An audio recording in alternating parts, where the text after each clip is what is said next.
There's a lot of things going on in the world today, and I think a lot of times us as men are misunderstood, and a lot of times society puts certain labels on us, and we tend to just kind of roll with it. And saying that, what does masculinity look like to you all, and where did you learn that idea of masculinity? Okay. I would say masculinity for me means protecting, providing strength, um, educator, fighter. And where I learned that from was my father. And I would say that my father was really, really good at what he did. He was a great man, taught me a lot. But I will say this: no man is perfect. So there was also some things that now in my older age uh, that I got from him that I'm trying to unlearn so I can teach my son. You know what I mean? And I think it's really all about growth. You know what I mean? Because everybody out here just trying to find their way, learn their way, and all that stuff, and we all just kind of winging it, if you say. You know what I'm saying? Just trying to figure things out one step at a time. So, yeah. What about you, Fred? So I think along the same lines that Chris said, definitely being a protector and being a caring for someone that you're in charge of, that you're responsible for. But I think also we have to be vulnerable enough. There you go. To be able to listen, to learn how to guide. It's one thing to be a leader, but you have to learn how to lead. And so I learned that from my father as well.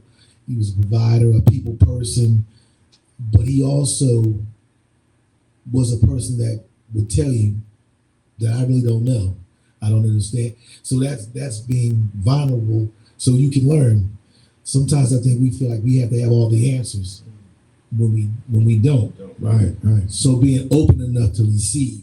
Because I know a lot of times we as men, we put on that cloak, that armor, nothing can get in. But when nothing can get in, nothing can get out either. Yep.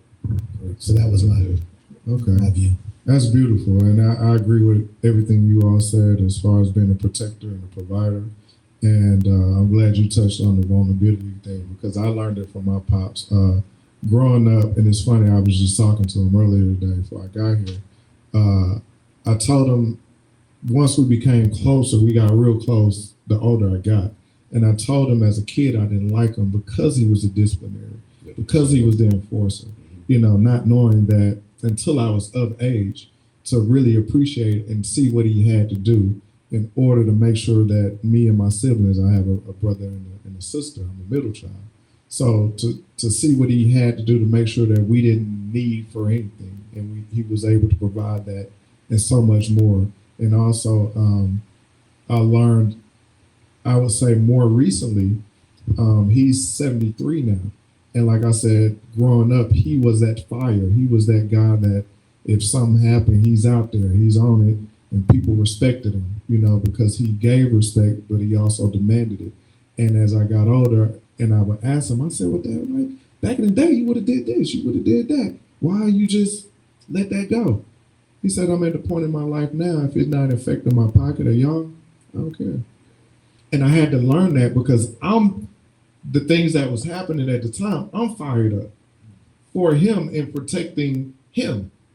Now that I'm older and he's my best friend now, I'm in protecting mode, and he's just like, "Man, don't worry about it. Like, it's not that serious." So also what you were saying, Chris, there were things that I learned from him that I knew I didn't want to do, but it was still a learning lesson, and I think we have to be able to have that deciphering mind to say, okay, even though I saw him doing it, that doesn't make it right. I need to be grown enough to say, that wasn't right. Because I hear a lot of guys that say, and again, I'm gonna use my dad as an example. He didn't have his dad in his life. So you hear a lot of guys that have kids and they're not there for their kids, and they say, "Oh, my dad wasn't in my life." That's not a real excuse. Once you get of age to be a man and you can bring a child into the world and to the point to where Because sometimes you do it young, and I get it, you're still trying to find yourself. But when you get to a point to where you realize that there's a whole nother life depending on what I do.